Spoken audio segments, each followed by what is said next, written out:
경제학의 아버지라고 할 수 있는 아담 스미스라는 사람이 있습니다. 이제 국부론을 쓴 분인데요.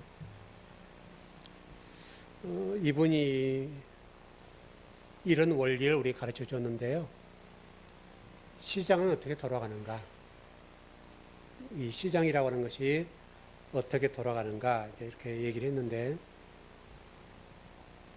그분은 그 책에서 어떤 얘기를 했는가 하면, 우리가 저녁을 먹을 수 있는 것은 푸주간, 여러 마시는데요. 정육점.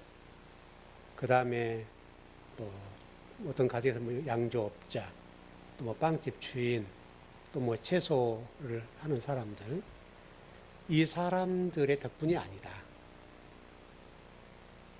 그 사람들의 자비심의 덕분이 아니라 그들이 저마다 자기의 이익을 쫓기 때문에 우리가 저녁을 먹는 것이다. 이런 주장을 했어요. 무슨 얘기냐면 돈이라고 하는 것은 어떻게 흘러가는가의 얘기를 한 거예요. 경제 원리를 얘기하는 건데 돈은 어떻게 흘러가는가? 돈은 어떻게 움직이는가? 이건데 돈은 이익을 따라 흘러간다. 그분이 그 얘기한 거예요. 돈이라고 하는 것은 이익이 있으면 간다는 거예요. 여러분 틀리지 않죠? 믿는 사람, 믿지 않는 사람 다 똑같아요, 이건요. 그러니까 돈이라는 흐름은 이익이 있으면 가는 거예요. 이게 굉장히 중요한 원리인데 지금 많은 사람들이 그 부동산 때문에 고민이 많죠. 집 하나 얻는 것도 어렵고 전세 가는 것도 어렵고 월세 가는 것도 어려운데요. 지금 이 정부가 국민의 정부라고 그랬죠. 국민이 왕이란 말이잖아요. 이게 국민이 주인이다 그 말이거든요. 근데 사실은 또 그렇지도 않는 것 같아요. 그러니까 대통령이란 사람 어떤 사람인가의 문제인데 좀 머리가 좋으면 모든 것을 혼자 다 하고 싶은 것 같아요. 그러니까 지금 부동산 때문에 굉장히 골치가 아픈데 제가 좀 오래전에 그 얘기를 많이 했던 것 같은데 부동산은 시장에 맡기면 된다. 왜냐하면 제가 이 국부론 때문에 그 얘기한 거예요. 아담 스미스가 얘기했던 국부론에서 돈은 어떻게 흘러가는가? 그런 논리 때문에 경제학의 아버지거든요. 돈은 이익이 있으면 가는 거예요. 그러니까 여러분 보세요. 한참 정부에서 주식을 밀죠. 근데 저는 이게 바람직한가? 저는 그렇게 보지를 않아요. 물론 이제 그 돈이 모여서 기업을 살려내는 쪽에 긍정적인 요인이 있죠. 그리고 부정적인 부분이 뭐냐면 사람들 일확천금을 노릴 수 있는, 쉽게 설명하면 땀 흘려서 돈을 모으고 단계 올라가는 것을 하지 않고 그래서 1억을 투자해서 100억을 만들고 싶고 10억을 만들고 싶은 투기적인 마인드를 가지게 만들어 버렸어요. 이게 아마 큰 손실일 거예요. 그러니까 여러분 인생을 살아봤지만 땀 흘려서 돈을 벌어야 그 돈의 가치가 있잖아요. 귀중하고. 근데 쉽게 번 돈을 쉽게 써버리거든요. 여러분 그 로또에 당첨된 사람들 가운데 끝이 좋은 사람이 많이 있던가요? 제가 알기로는 많지, 물론 극소수는 있겠지만 대개가 그렇게 로또에 당첨돼서 끝이 좋은 사람은 많지가 않아요. 이게 사람 심리예요. 그러니까 땀 흘리고 노력하고 또 고난도 겪어보고 그렇게 해서 돈을 모아야 되는데 주식을 살리겠다고 해서 지금 그렇게 한 건데 실질적으로는 그렇게 안 올라가죠. 한때는 지금 이렇게 거의 9천수까지 올라갔는데 쭉 떨어져 버렸잖아요. 그러면 여러분 누구만 죽는 거예요? 개미들만 죽는 거예요. 돈 많은 사람들은 안 죽어요. 그 사람들은 이미 다 돈 다 챙겼어요. 똑같은 얘기. 그러니까 그거 보고 사람들이 어디를 몰렸어요? 부동산을 몰린 거예요. 그러니까 지금 부동산이 꽉 막혀버렸잖아요. 매물이 없잖아요. 그래서 지금 서민들만 죽는 거예요. 그러니까 자금이 이익을 따라 흘러가도록 놔두면 되는 문제인데 정부가 개입을 하니까 이게 엇박자가 나서 지금 실질적으로 이재명 대통령이 잘하시잖아요. 참 잘하세요. 외교, 안보, 경제는 조금 얘기해 조금 그러긴 한데 물론 어떻든 삼성하고 하이닉스 때문에 지금 많이 올라갔어요. 3% 올해 성장을 기대하는 거니까. 그래서 나름대로 굉장히 좋은 건데 문제가 뭐냐면 부동산 문제 때문에 걸렸어요. 그래가지고 지금 계속 하락을 하고 있잖아요. 그 가운데 가장 핵심이 뭐냐면 부동산 정책이에요. 근데 그분은 계속 밀고 가잖아요, 지금요. 푸시를 가하고 있죠. 국민들이 돈을 따라서 돈이 이익을 따라 움직이는 것들을 막아버리겠다는 건데, 근데 본인은 보세요, 여러분. 그 아파트 아시죠? 꼼수, 그렇게 또 가능하대요. 부동산을 이렇게 매매하는데 저당권을 잡고 이렇게 주고. 그래서 여러분, 그 돈 있는 사람 다 지금 그렇게 한다는 거 아니에요, 지금? 그게 터졌으니까. 원래 그렇게 하면 안 되는 거 아니에요? 어쨌든 그게 결과가 어떻게 될지 모르겠고, 그분이 어떤 관계로 했는지 모르겠지만, 본인이 그렇게 하면 국민들 어떻게 하겠어요? 국민들 따라할 거 아니에요, 또. 이제 그 복잡한 거예요, 이제 이게. 그러면 우리가 한번 생각해 봅시다. 제가 지난 금요일 날 여러분들에게 예수님께서 예배를 드리시는데 그 전에 귀신 들린 자, 그 다음에 열병, 그 다음에 뭐 나병 환자 치료해 줬습니다. 그 사람들이 구름다처럼 몰려들었어요. 그래서 예수님이 성전에 예배를 드리고 집례하지 말씀을 전했어요. 그런데 한 가지 제가 그렇게 설명을 드렸죠. 많은 사람이 모인 거예요. 요즘으로 얘기하면. 물론 이제 집이니까 집을 그때는 성전 개념으로 썼으니까 어떤 사람들이 발을 들여놓을 자리가 없어요. 근데 정작 급한 사람이 있었는데 중풍적 병자 환자가 있어요. 이 사람 지금 굉장히 어렵거든요. 예수님 만나야 살 수 있는 사람이에요. 근데 이 예배당에 들어가려고 문을 놓고 할 거 아니에요. 이렇게 들어가려고 하는데 앞에 성도들이 가리고 있는 거예요. 못 가요. 근데 그러면 제가 이제 추론적인 거예요. 성경에 나와 있지 않지만 중풍병자를 들고 왔던 4명이 있었죠. 4명이나 이런 사람들이 지금 급한 사람이니까 먼저 이 사람을 양보해 주시오. 길을 터주시오. 했을 거란 말이죠. 안 터졌단 말이죠. 그래서 이제 얼마나 절박했겠어요. 그러니까 이분들이 건물 지붕을 뜯었어요. 거기로 중풍병자를 달아내리는 거예요. 그래서 예수님이 치료를 해준 장면이죠. 그러면서 그 무리들에 대해서 성경이 설명하는 거예요.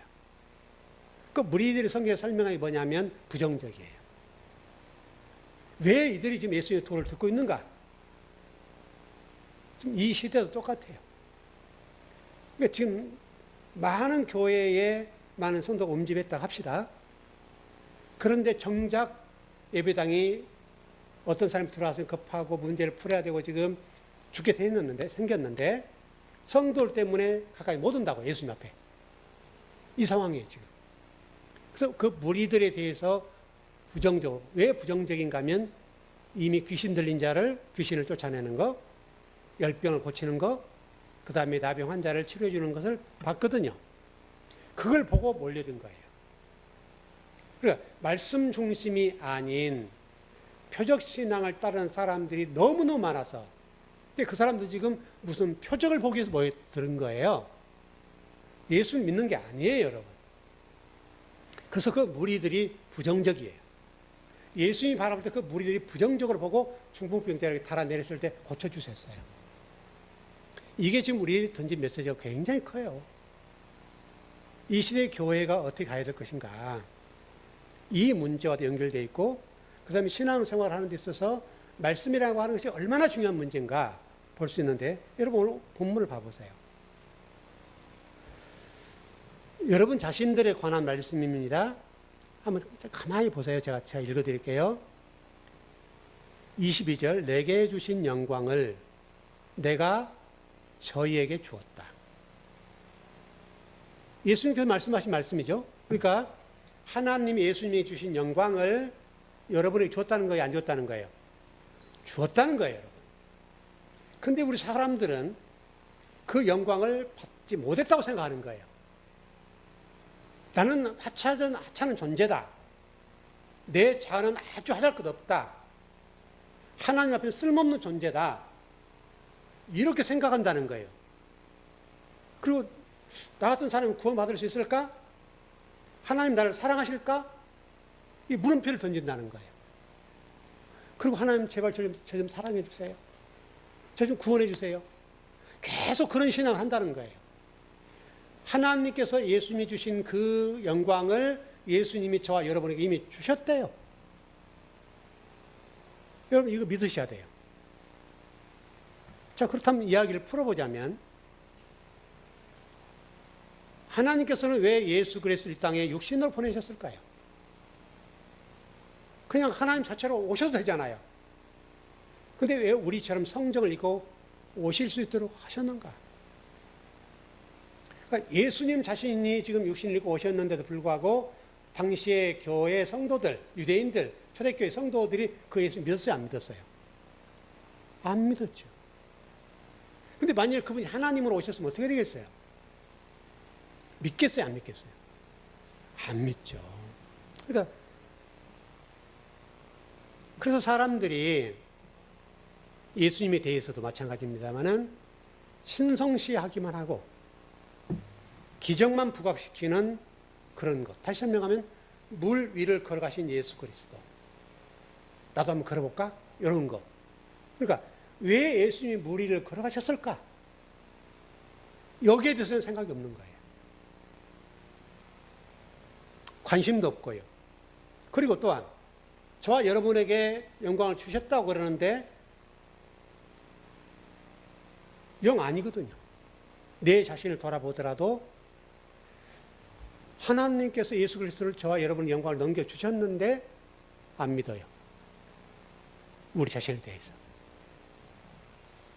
만일에 그 영광을 내가 예수님을 받았다고 얘기를 하면 하나님의 사람들이 뭐라고 얘기하는가 하면 신성모독 이렇게 하는 거예요. 그거 신성모독 아니야? 하나님이 예수 그리스도에 넘겨주신 그 영광을 그 예수 그리스도가 우리들에게 넘겨주셨어요. 그리고 성경이 뭐라고 그래요? 우리가 하나 된 것 같이 그들도 하나가 되게 하려 합니다. 그래서 성도들은 어떻게 생각하냐면 예수 그리스도가 죽으시고 그 다음에 오셨을 때 다시 재림하실 때 그때 우리에게 이런 말씀하신 것들이 이루어진다. 이렇게 생각하는 거예요. 그러니까 우리는 지금 이 땅에 사는 동안에 하나님 주신 그런 영광스러운 부분들과 그런 존재로서의 가치를 우리는 못 느껴요. 우리는 죽어서 누리는 그런 복으로 생각하는 거예요. 그래서 제가 누차 이런 말씀 많이 드리지만 그 하나님 나라, 죽어서 가는 그 하나님 나라, 이것만 생각하는 거예요. 이 땅에서 내가 나 같은 존재가 어떻게?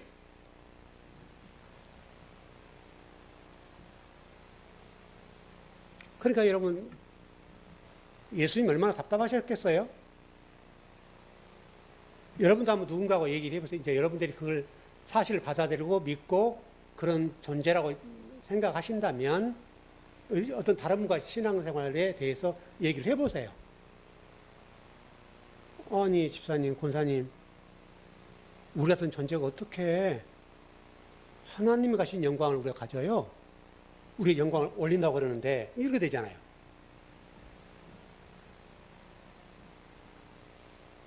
이해를 못하는 거죠. 이해를 못하고 이상한 신앙인으로 생각을 하고 있어요. 그러나 여러분 자신이 이미 하나님이 주신 그것을 우리가 받았습니다. 받은 존재예요, 여러분. 그걸 놓치면 안 좋을 것 같아요. 자, 23절을 봐봐요. 예, 시작. 곧 내가 저희 안에 아버지께서 내 안에 계셔 저희로 온전함을 이루어 하나가 되려 함은 아버지께서 나를 보내신 것과 또 나를 사랑하신 같이 저희도 사랑하신 것을 세상으로 알게 하려 함이로소이다. 언제나 하나됨을 이야기하죠. 그게 무엇 때문이라 원인이 뭐라고요? 사랑이래요, 사랑. 하나님의 사랑 때문에 그렇다는 거예요. 그럼 그 사랑이 뭘까요? 자, 24절 봐봐요. 아버지께서, 시작. 아버지께서 내게 주신 자도 나 있는 곳에 나 함께 있어. 아버지께서 창세 전부터 나를 사랑하심으로 내게 주신 나의 영광을 저희로 보게 하시기를 원하옵나이다. 여기를 이해하면 될 것 같아요. 사랑이 뭘까요? 여기 성경이 뭐라고 했는가 하면 아버지께서 창세 전부터 나를 사랑했다는 거예요.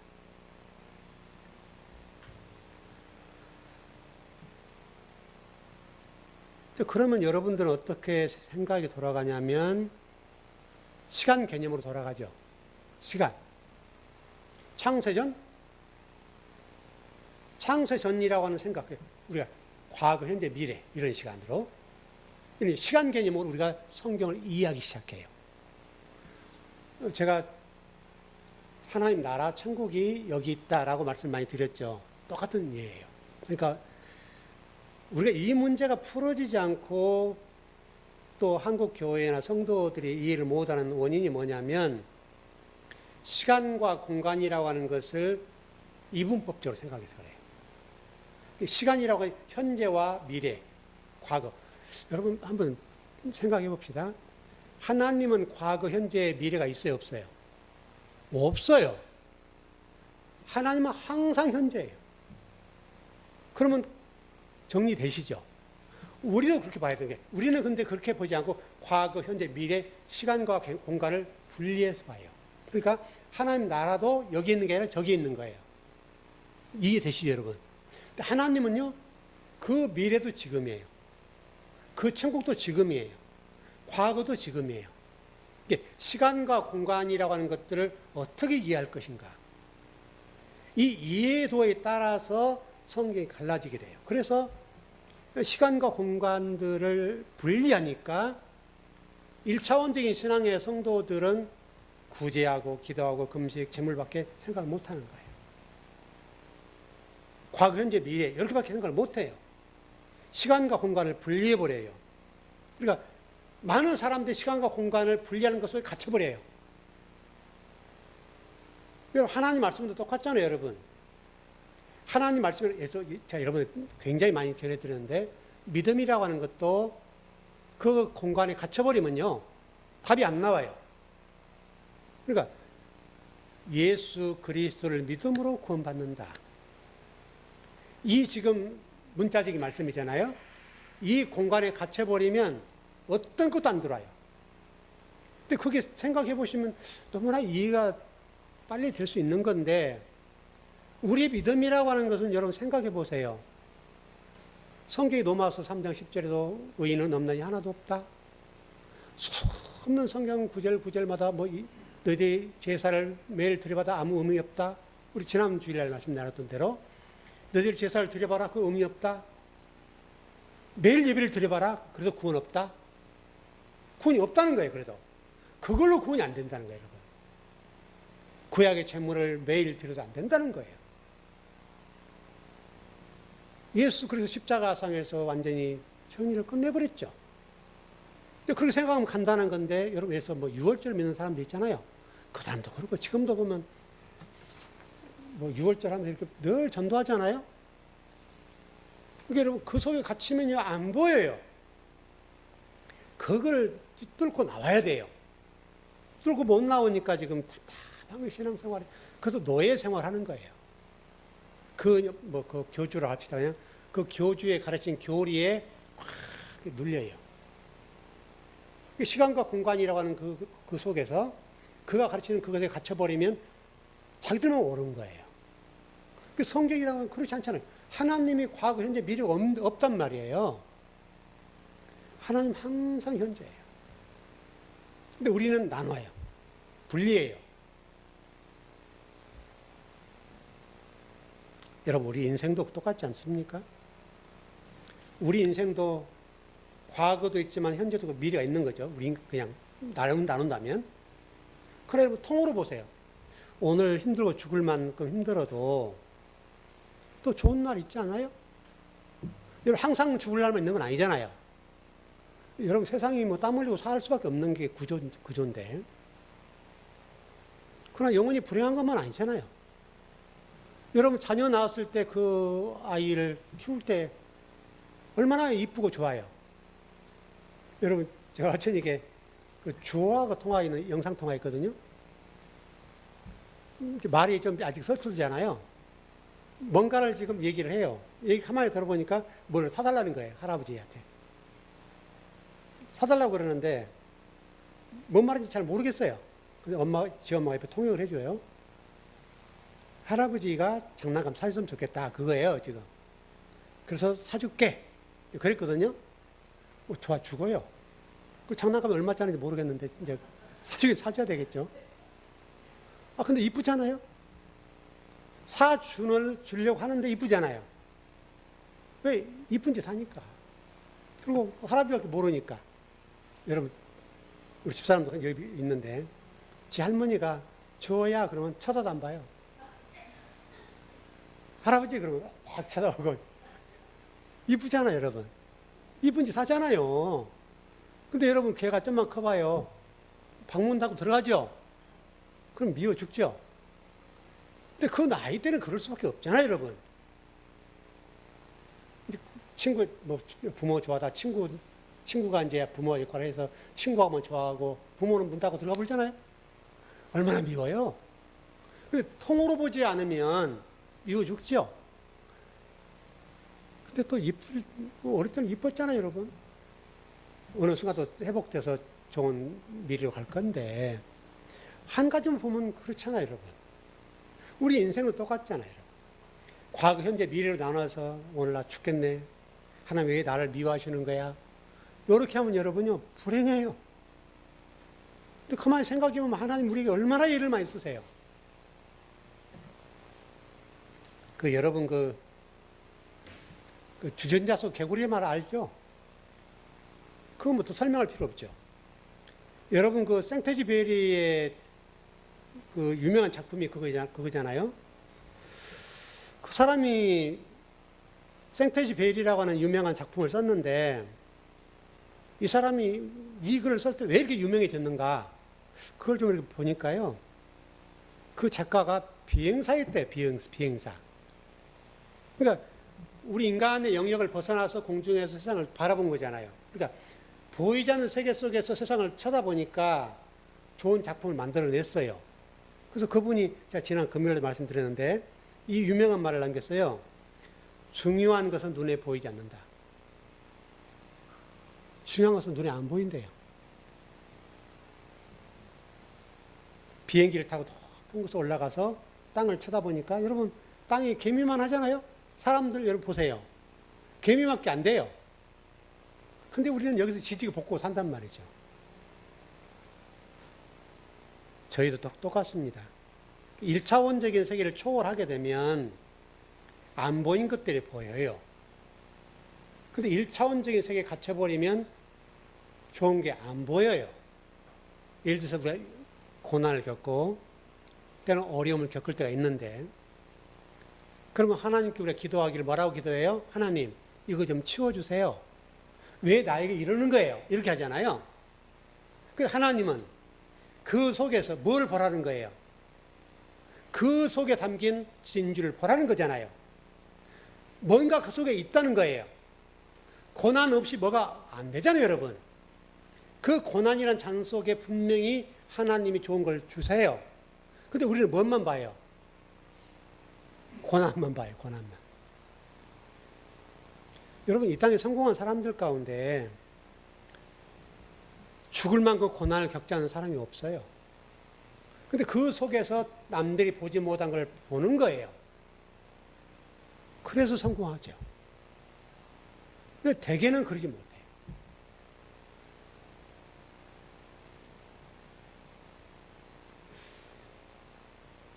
자, 여러분, 열왕기상 8장으로 한번 가볼까요?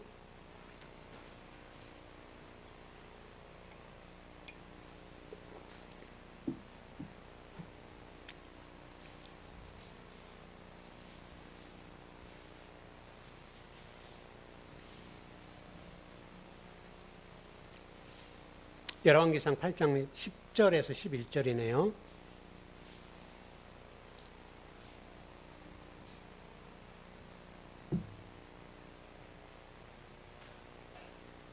예, 시작. 제사장이 성소에서 나올 때에 구름이 여호와의 전에 가득하매 제사장이 그 구름으로 인하여 등이 서서 섬기지 못하였으니 이는 여호와의 영광이 여호와의 전에 가득함이었더라.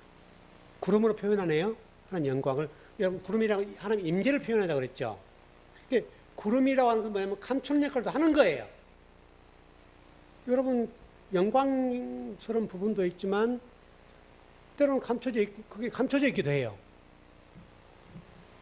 여러분, 구약에서 그런 말씀이 있잖아요. 하나님 보면 죽는다.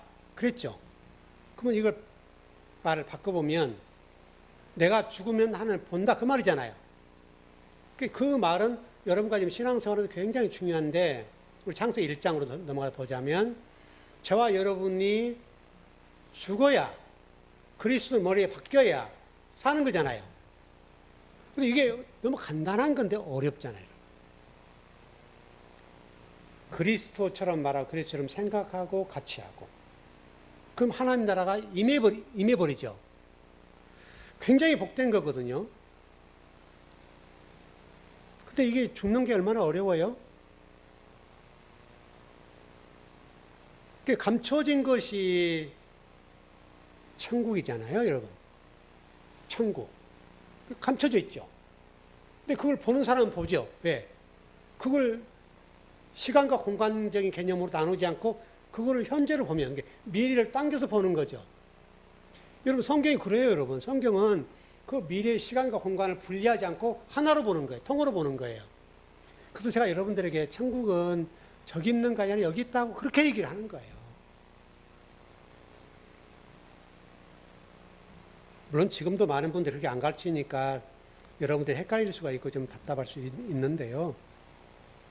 그리고 그게 맞는가라고 생각할 수 있는데요. 맞아요.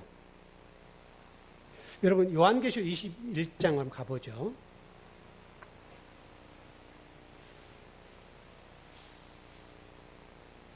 하나님 영광이 어디 있는가, 이제 이 부분을 보려고 그래요. 요한계시록 21장 10절에서 11절이네요.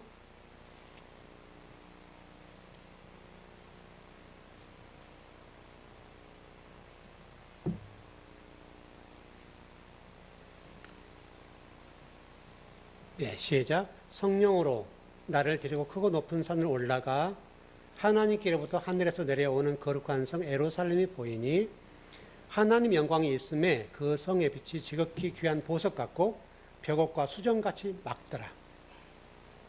하나님 영광이 어디 있다고요? 예루살렘 성전에. 맞죠? 그렇다면 예루살렘 성전이 어디에 있어요? 예루살렘 성전, 새 예루살렘 성전, 뭐 그렇게 봅시다. 그러면 새 예루살렘 성전이 어디 있어요? 이제 이 문제, 제가 시간 공간 얘기하는 게 이거예요. 시간과 공간을 분리해서 보면 새 예루살렘 성전이라고 하는 것은 저기 있어요.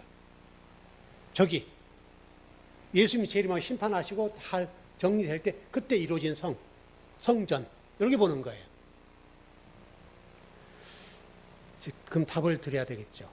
고린도전서 3장 16절.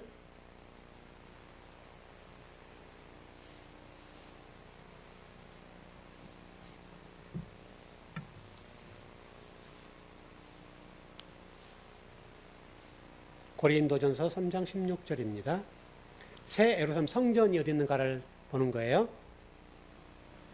예, 시작. 너희가 하나님의 성전인 것과 하나님의 성령이 너희 안에 거하시는 것을 알지 못하느냐? 여러분, 많이 들었던 말씀 아니에요? 여러분 자신이 하나님의 성전, 새 예루살렘 성전이에요. 그 어떤 목사님은 그 새 예루살렘 성전을 얘기하면서 거리가 몇 미터, 높이가 몇 미터, 이렇게 계산하시대요. 고생도 많이 하셨어요. 이게 이 고린도전 3장 16절을 모르니까 그 성경에 나와 있는 그 규빗이 나와 있잖아요. 그대로 이렇게 계산하니까 새 예루살렘 성전이 이렇게 큰 게 하늘에서 달아내린대요 또. 얼마나 무거운 그걸로 달아내리는지 모르겠지만 그걸 달아내린다는 거예요.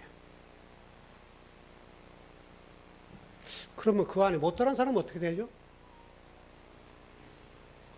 여러분 성전이 크기가 있을 거 아니에요. 100m, 100m라고 합시다. 그럼 그 성 안에 마치 그게 어디 여호와주인이 뭐 그렇게 하죠? 뭐 그 안에 뭐 들어가야 되는데 그 속에 못 들어가면 어떻게 되죠? 그럼 지금까지 신앙생활 했던 사람들과 지금 살아있는 신앙생활 하는 사람들, 그 사람들이 들어가야 된다 보는 건데 못 들어간 사람들은 어떻게 할 거예요? 좀 이게 골치가 아픈 거죠. 그러니까 뭐 어떻게 하는 거예요? 열심히 해라 이렇게 하는 거예요. 그 속에 들어가려면 너 이렇게 해 이렇게 되는 거예요. 그러니까 성도들이 그게 딱 노예가 되는 거예요. 그래서 신앙생활이 자유롭지가 않아요. 은혜롭지가 않아요. 구속돼서 자기 자신이 그걸 들어가야 되니까 얼마나 힘들어요. 여러분 제가 일전에 그 창세기 천지창조 얘기를 하면서 말씀드렸던 것처럼 달에는 빛이 없다고 그랬잖아요. 여러분 우리가 그래요. 우리가 달이에요. 달은 해가 비춰줄 때 반사하잖아요. 하나님 빛이 우리에게 반사하면 우리 반사하는 거잖아요. 우리는 그 역할밖에 못하는 거예요. 하나님이 내 안에 들어와야 내가 빛을 발하는 거예요. 너무 간단하지 않아요, 여러분? 여러분 이사야 43장 7절 가봐요. 이사야 43장 7절.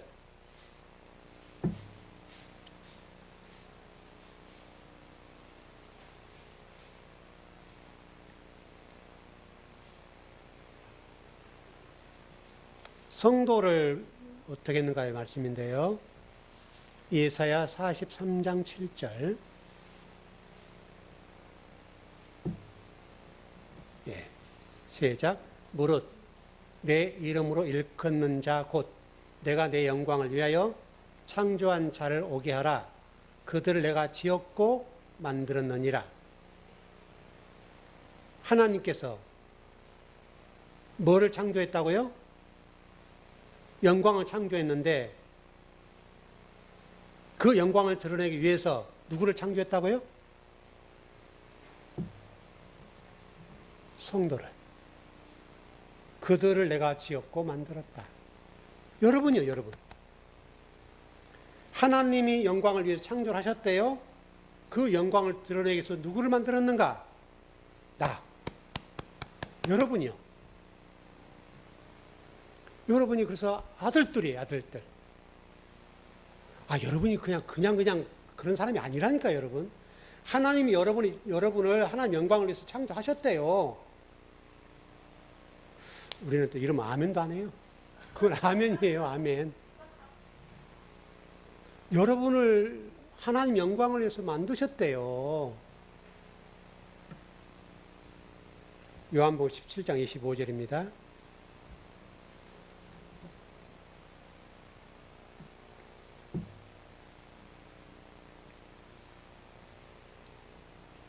예, 시작. 의로우신 아버지여, 세상이 아버지를 알지 못하여도 나는 아버지를 알았sap고 저희도 아버지께서 나를 보내신 줄 알았sap나이다.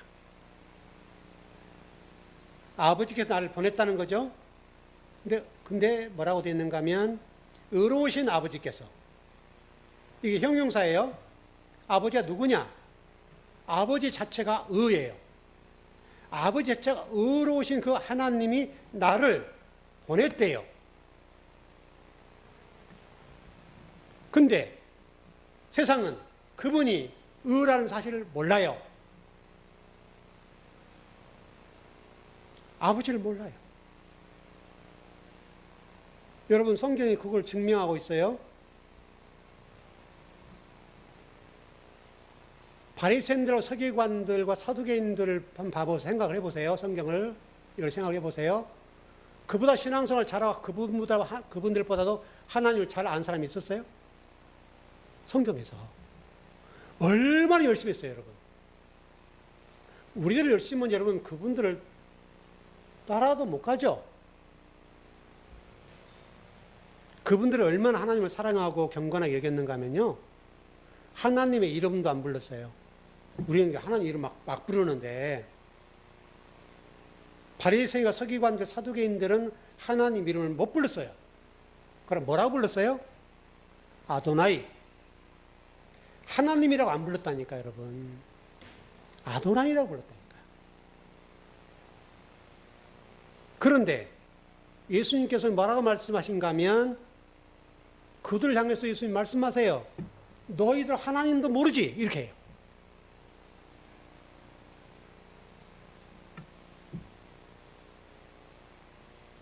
예수님 말씀하신 게 뭐냐면 너희가 거짓의 아비가 되고 마귀 짓 하고 있어. 이렇게 했단 말이에요.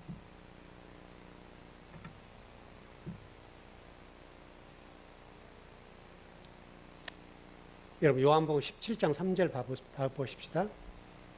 요한복음 17장 3절. 우리가 처음에 공부했던 대로 돌아간 것, 이제 오늘 네 번째 결론입니다. 이제 오늘 끝인데, 이것만 알면 돼요. 영생의 정의를 말씀하는 본문이죠.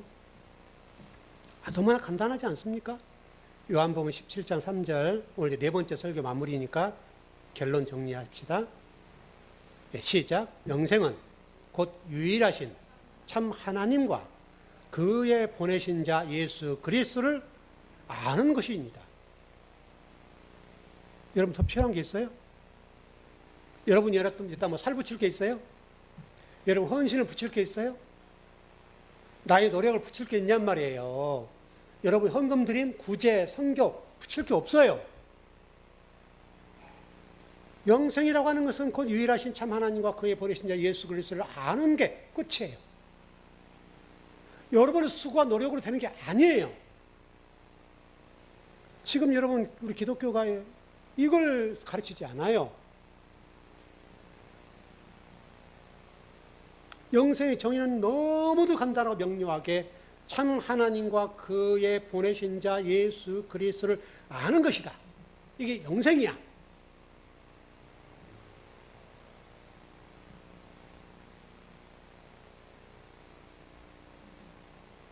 요한계시록 14장 12절입니다. 간단 정리할게요.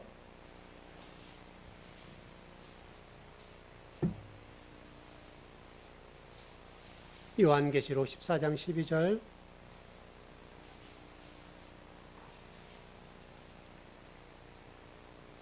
네, 시작. 성도들의 인내가 여기 있나니 저희는 하나님의 계명과 예수 믿음을 지키는 자니라.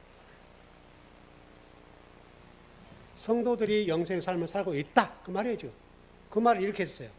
그러니까 영생이라고 하는 참 하나님과 그가 보내신 자 예수 그리스도를 아는 건데 그 성도들이 요한계시록 14장 12절에서는 영생의 삶을 산다. 요거예요. 여러분 영생의 삶을 지금 살고 있대요, 여러분. 요한복음 17장 26절이요.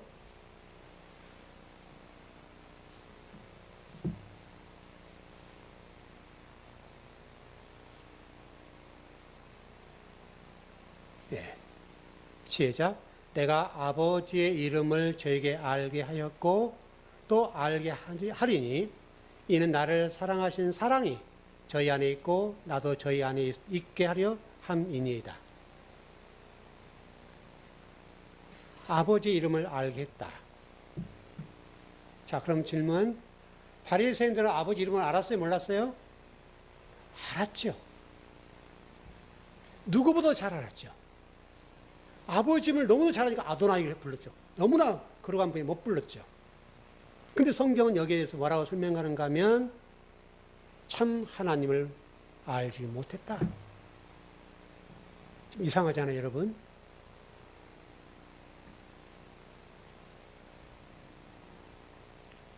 결론. 그러면 바리새인들은 어떤 하나님을 섬겼다는 거예요?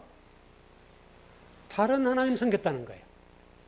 그러니까 10마디 말씀, 10계명 가운데 첫 번째 말씀하신 것이 너희는 나를 다른 하나님을 섬기지 말아라. 성경의 번역은 다른 신을 섬기지 말라고 그러는데 너희는 나를 다른 신으로 섬기지 마. 그랬잖아요. 근데 지금 바리새인과 서기관, 사두개인들은 하나님을, 예수 그리스도를 다른 하나님을 섬겼다는 거예요. 그래서 그들이 하나님을 모른다 이렇게 하는 거예요. 적어도 우리 즐거운교회에 소속한 여러분들은 이런 불행한 일을 겪지 않았으면 좋겠어요. 정말 여러분들이 하나님을 안다면 여러분들 지금 이 땅에 사는 날 동안에 구원의 문제 때문에 고민하고 밤잠 자지 못하고 하나님 나 구원해 주실까? 나 천국 갈 수 있을까? 그런 거 걱정하지 말라 이거예요. 하나님이 어디에 계세요? 나와 함께 계시죠. 안에 계신다는 말은 나와 하나다 그 말이에요.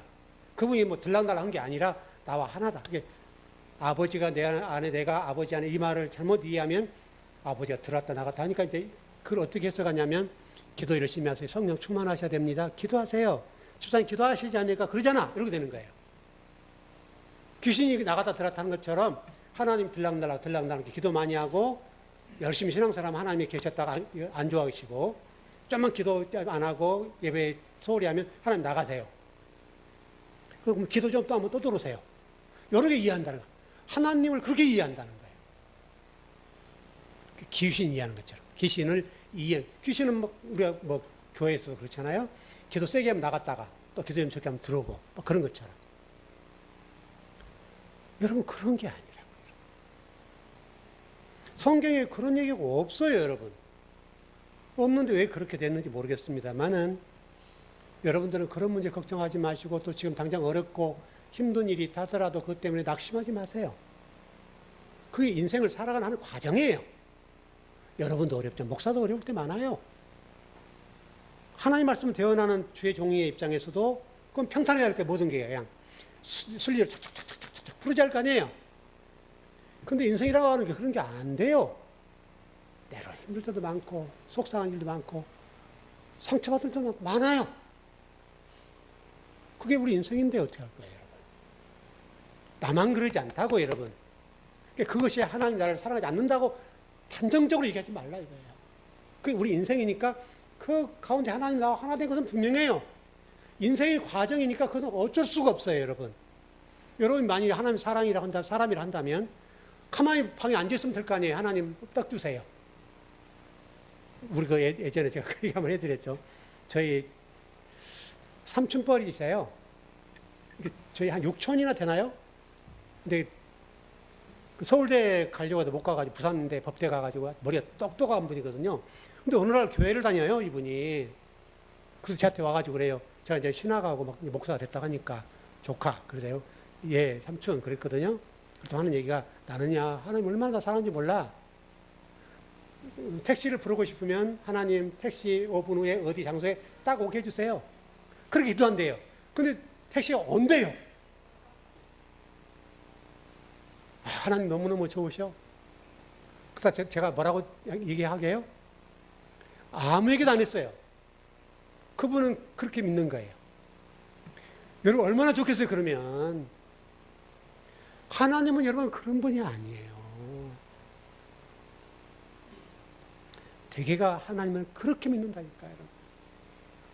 금나와라 뚝딱 도깨비 방망이에요, 여러분. 그러면 돈 벌 게 뭐가 필요해요? 돈 안 벌어줘. 하나님 돈 주세요. 그러면 한 달에서 몇 월 며칠 날 1,000만 원 보내주세요. 그러면 돈이 살살살 내려가지고 딱 우리 책상에 넣었다.